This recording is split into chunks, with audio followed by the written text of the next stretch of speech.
Yung SOS Village, ano siya, present siya partner, pinaprint ko yan kaya present siya sa 135 countries.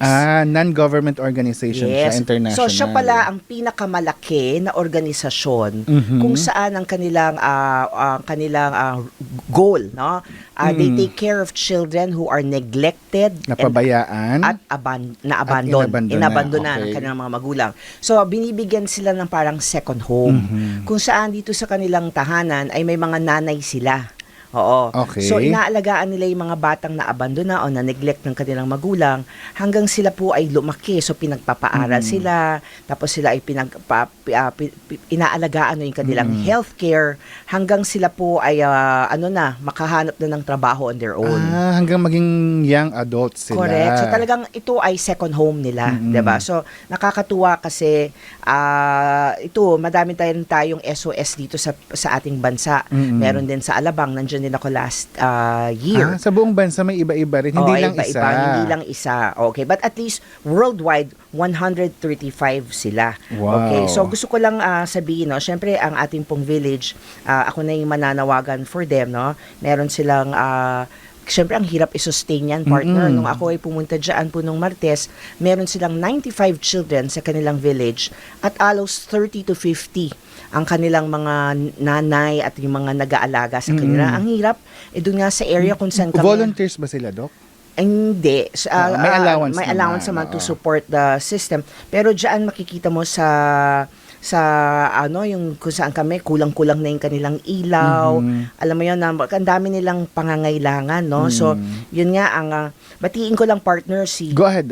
si Daddy Don, nakikinig po sa atin, Lasin, ang village director, si Ma'am Sheila Lynn Lisay, at si Ivan J. Basa, si Ma'am Gigi. Ito po yung sila po ang heads pagdating po sa philanthropy and partnership officers, no? Nako, salamat po. po. Maraming salamat po sa inyo pong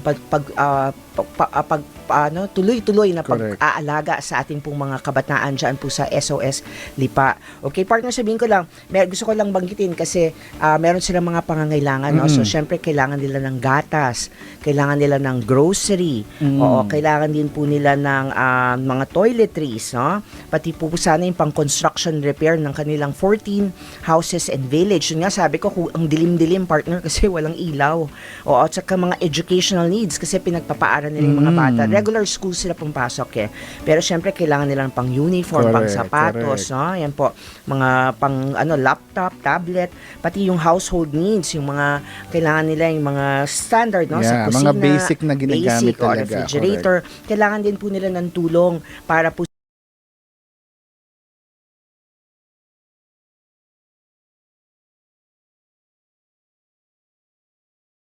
at mga developmental sessions para po sa, gusto nila yon kung kayo po ay mahilig mag-arts and craft, kayo po ay may magbigay ng skills or training o mga catechism, or voice lessons, gusto nyo pong gawin activities. Yan. Oo, dalaw po kayo sa village. Oo, kailangan din daw nila partner ng sasakyan. Ako din. Oo, ikaw din. Oo nga, di bale. Magpo-fundraising tayo. Para sa SOS Village. At saka para sa iyo. Mamaya, mag-usap tayo.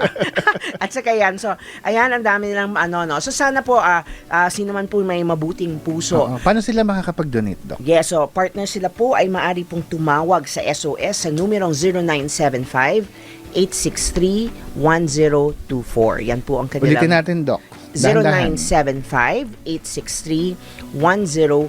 Ayan. Per partner, para po dun sa naganap na Halloween event, wag ko kayong magsasawa. Naku, mabilis ako pag sabi ko, maggagawin ako para sa, ginagawa ko to lagi para sa mga children with cancer. Dumadating yung aking tropang mga kaibigan.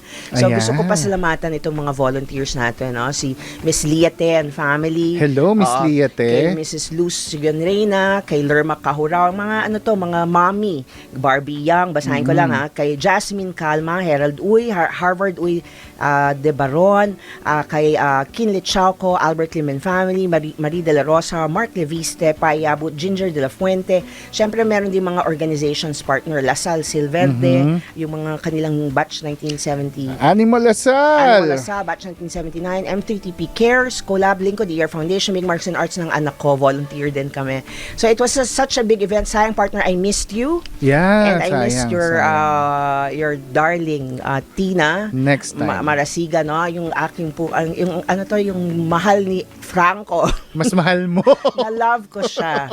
Alam niyo po yung malapit na tayo ikasal. Ako, si Miss Tina Marasiga na dati nating anchor, no? Sa DZMM. Ano yan, mahilig din siya sa public service. Sa public service. Kasama ko po yan, nagpapasaya sa mga kabataan. Kasama siya, meron pa siyang palaro, prizes, siya pa host, tapos may mascot may pa siya. Santa Claus pa may siya. Santa Claus pa